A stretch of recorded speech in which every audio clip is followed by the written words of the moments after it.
आखिर अब कौन होगा बीजेपी का नया प्रदेशाध्यक्ष? क्या बड़ौली को ही फिर से मिलेगी कुर्सी और बड़ौली की ही फिर से बनेगी पैठ हरियाणा बीजेपी में, या किसी अन्य चेहरे को मौका देकर फिर से बीजेपी सबको चौंकाने का काम करेगी? कब है नामांकन और कौन कौन नामांकन कर सकता है और कौन होगा प्रदेशाध्यक्ष चुनने की होड़ में शामिल और जो करेंगे वोट, इसी पर करेंगे चर्चा। नमस्कार, आप देख रहे हैं कि दहाड़, मैं हूं आपके साथ ओम पांडे। इसी कड़ी में आपको बता दें कि जहां बीजेपी ने हाल ही में सभी नए जिलाध्यक्ष चुन लिए हैं, तो ऐसे में अब जो है नई ज्वाइनिंग पर रोक लगा दी गई है। ये बड़ी जानकारी आपको बता दें, जहां बीजेपी में जो भी संगठन चुनाव चल रहे थे, मेंबरशिप ड्राइव चल रही थी, तो उसी बीच जो नए चेहरे हैं उनकी एंट्री पर रोक लगा दी गई है। और खबर यह है कि इसके पीछे की सबसे बड़ी वजह यही है कि अब जल्द बीजेपी नया प्रदेशाध्यक्ष चुन लेगी। अभी तक ना ही कोई प्रदेशाध्यक्ष चुना गया है, ना ही राष्ट्रीय अध्यक्ष।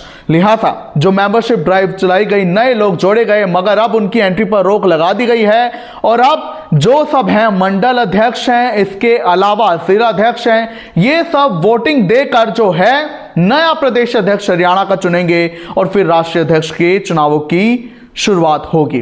वहीं इस वक्त की प्रदेशाध्यक्ष के चुनावों को लेकर जो हमें बड़ी जानकारी मिली है वो भी आपको बता देते हैं। खबर यह है कि अगले सप्ताह यह प्रक्रिया शुरू होगी और यह प्रक्रिया चुनावों के प्रदेशाध्यक्ष चुनने की 3 दिन तक चलेगी, जहां पहले दिन नामांकन ले लिया जाएगा और उसी दिन नामांकन की छटनी भी होगी और नाम वापसी भी उसी दिन होगी। और इस बार खबर तो यह है कि जैसे जिलाध्यक्षों के चुनाव में वोटिंग नहीं कराई गई, नौबत ही नहीं पड़ी, नाम सर्वसम्मति से चुने गए, तो ऐसे में प्रबल संभावना यही है कि बड़ौली के ही नाम पर फिर से सर्वसम्मति बन सकती है। उसमें भी वोटिंग की नीड नहीं पड़ेगी। हालांकि हाईकमान मौका सबको देंगे, सबको अपना नामांकन भरने की अनुमति, इजाजत दी जाएगी, जिसके बाद नामांकन की छटनी होगी।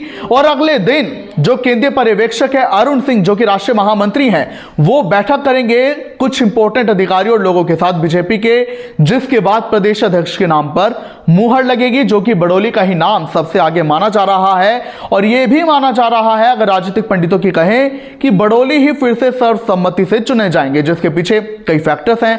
पहला यह कि जब बीजेपी ने उन्हें नया प्रदेशाध्यक्ष बनाया तो पहली बात वो ब्राह्मण समाज से है, ताकि ब्राह्मण समाज में भी एक प्रतिनिधित्व की भावना बीजेपी अपने सोशल इंजीनियरिंग मॉडल के तहत दिखा सके। इसके अलावा बड़ौली के नेतृत्व में विधानसभा चुनाव लड़े गए, जिसमें कि भारी एंटी इनकम्बेंसी बताई जा रही थी और यह फैक्टर माना जा रहा था हार का। लेकिन बीजेपी तो हारी नहीं, उल्टा जीत गई और 2014 से ज्यादा सीटें 48 जीती, जिस पर हाईकमान काफी खुश हुए हैं। और इसके बाद दूसरा बड़ा फैक्टर यह है कि निकाय चुनाव भी हुए, जिनमें कि बीजेपी ने प्रचंड जीत हासिल की, ये भी बड़ौली के ही नेतृत्व में लड़ा गया है। तो ऐसे में प्रबल संभावना यही मानी जा रही है कि पार्टी हाईकमान बड़ौली को ही फिर से प्रदेशाध्यक्ष बनाएंगे, उन्हीं के नाम पर मुहर लगेगी।